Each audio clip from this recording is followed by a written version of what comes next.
Hi, I'm Pam Meyer, and I'm one of the co-owners of Bedrest Butler. It's an online company that deals with pregnant moms when they go on bed rest. And we have all kinds of products that help bed rest be a little better situation.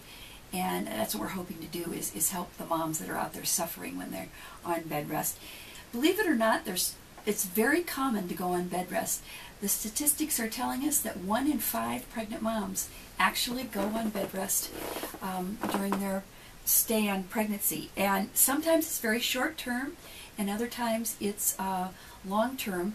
Just depends on whether it's a problem that needs to be stabilized or if it's a more serious problem that needs complete bed rest. Sometimes moms just go on bed rest at home, and then other times they have to be hospitalized. That's exactly what happened with my daughter when she had to go on bed rest. She had to go into the hospital, and unfortunately had to stay in the hospital until she delivered. But that isn't always the case. So we thought we'd tell you some of the reasons why you might go on bed rest, so maybe if you have some of these problems, you can be prepared. There's 9 major reasons why you'd go on bed rest. The first one is high blood pressure. This is a kind of a serious situation that they want to make sure doesn't get worse, and because it can lead to preeclampsia or eeclampsia, which are more serious conditions. Another one is cervical changes, and sometimes that is caused by an incompetent cervix where the baby wants to come out before it's time, or effacement, which means the cervix is thinning, and that's not a good idea either before the baby's ready.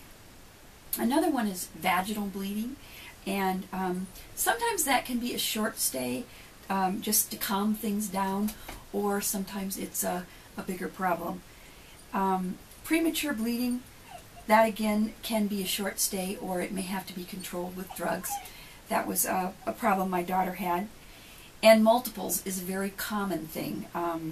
Today women are waiting later to have to get pregnant, and so a lot of times they have to do in vitro or IVF, and so they're ending up with twins and triplets or more, and that often means that a woman isn't able to carry it to full term, and so it causes more time on bed rest. And then there's the history of pregnancy, if you've had stillbirths before or premature babies. They often take precautions and put you on bed rest for that. Another one is poor fetal development, where the baby isn't developing as well as it could, and so they want to make sure that you stay full term and give the baby the best chance at survival. Gestational diabetes is a very common thing as well, and that occurs quite often. And then the last one is placenta complications, and that is what my daughter had. She had placenta previa, which basically means the placenta's right over the cervix, and the babies often press on that, causing all kinds of problems. So those are the reasons why you might go into the hospital. Unfortunately, due to Kelly's extreme problems, she was in the hospital for 63 days. And while she was in there, she came up with the idea of Bedrest Butler, and the rest is kind of history. But 3 wonderful things did come out of her bed rest: 2 darling baby boys, and a great idea for a company where we're hoping to help other women go through the experience a little easier. And so we want to be your best friend on bed rest. Thank you.